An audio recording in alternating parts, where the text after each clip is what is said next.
Anderson's Animal Control found this duo, and they believe the dog saved the kitten from a ravine, and now that dog is treating her like her own pup, even nursing her.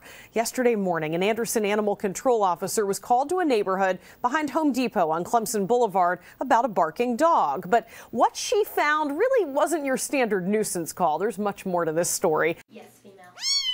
Today, this kitten is Miss Chatty, but all weekend it was her protector's bark that got her out of a ravine and ready to get to a good home. Usually it turns out to be a neighbor's dog, something like that. This is kind of a first for me. When Anderson's Animal Control Officer Michelle Smith was called to the neighborhood behind Home Depot, she had to follow this pooch's howl and climb down an embankment to reach her. I think it would have been okay for the dog to walk down the hill.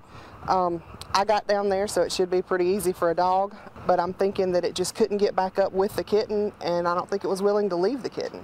Smith was not expecting to find the dog with another furry friend. I was completely shocked, but at the same time, you know, it was a really happy moment.